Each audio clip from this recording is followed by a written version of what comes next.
Hello friends, Pushpendra short hand में आपका स्वागत है। आज का डिक्टेशन भारत के महान व्यक्ति के जीवन परिचय पर आधारित है। यह डिक्टेशन 90 शब्द प्रति मिनट बोला जाएगा। कृपया रेडी हो जाएं। 5 सेकंड बाद डिक्टेशन शुरू होगा। Ready, start. भारत के जितने भी प्रधानमंत्री हुए हैं उन सभी की अनेक विशेषताएं हो सकती हैं, लेकिन इंदिरा गांधी के रूप में जो प्रधानमंत्री भारत को प्राप्त हुआ वैसा प्रधानमंत्री शायद दूसरा नहीं हुआ। इसका कारण था कि उन्होंने विभिन्न चुनौतियों का मुकाबला करने में सफलता प्राप्त की। युद्ध हो, विपक्ष की गलतियां हो, कूटनीति का अंतर्राष्ट्रीय मैदान हो या देश की कोई समस्या हो, इंदिरा गांधी ने अक्सर स्वयं को सफल साबित किया।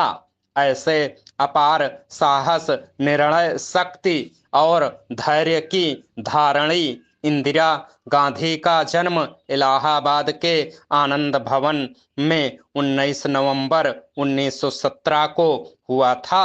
उनके माता पिता उन्हें प्यार से प्रियदर्शनी कहते थे।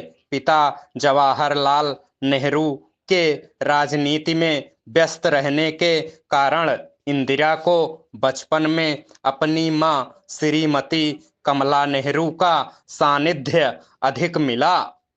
उनकी प्रारंभिक शिक्षा इलाहाबाद में ही हुई। उसके बाद वर्ष 1931 से लेकर वर्ष 1933 तक पूना में रहकर उन्होंने अपनी हाई स्कूल की पढ़ाई पूरी की। इसके बाद रविंद्रनाथ ठाकुर के सानिध्य में रहकर शिक्षा प्राप्त करने के लिए उन्हें शांति निकेतन भेज दिया गया, जहां वे वर्ष 1934-35 तक ही रहीं। वहां रहकर उन्होंने मणिपुरी नृत्य की शिक्षा प्राप्त की और मां की बीमारी के कारण अपनी पढ़ाई अधूरी छोड़कर उन्हें वर्ष 1935-36 में उनकी सेवा करने और उनका ख्याल रखने के लिए स्विट्जरलैंड जाना पड़ा। इसके बाद उन्होंने कुछ समय तक इंग्लैंड के ऑक्सफोर्ड विश्वविद्यालय में इतिहास का अध्ययन किया। इसी दौरान उनकी मुलाकात फिरोज गांधी से हुई और स्वदेश लौटने के बाद 26 मार्च 1942 को वह उनके साथ प्रणय सूत्र में बंध गईं। इसके बाद इंदिरा जी भारतीय स्वतंत्रता संग्राम में अपने पिता एवं पति का साथ देने लगीं।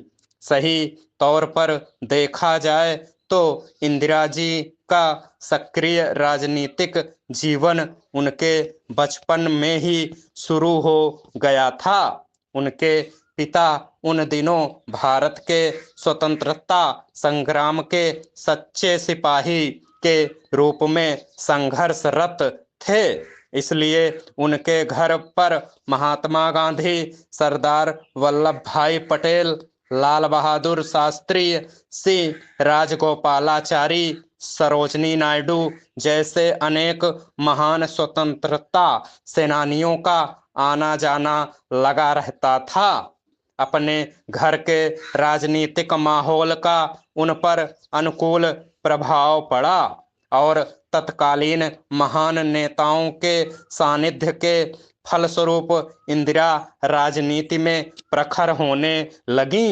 वर्ष 1929-30 में जब महात्मा गांधी ने असहयोग आंदोलन का बिगुल फूंका तो मात्र 12 वर्ष की आयु में इंदिरा जी ने वानर सेना नाम से अपने हम उम्र बच्चों का एक दल बनाया था यह वानर सेना राजनीतिक कार्यकर्ताओं के संदेश एक दूसरे के पास पहुंचाती थी। वर्ष 1938 में वे भारतीय राष्ट्रीय कांग्रेस की सदस्य बनी। जब उनकी आयु मात्र 22 वर्ष थी, तब वर्ष 1939 में उन्हें 13 महीने के लिए जेल जाना पड़ा था। इसके बाद भारत छोड़ो आंदोलन के दौरान अपने विवाह के कुछ माह बाद ही उन्हें फिर जेल की सजा भुगतनी पड़ी।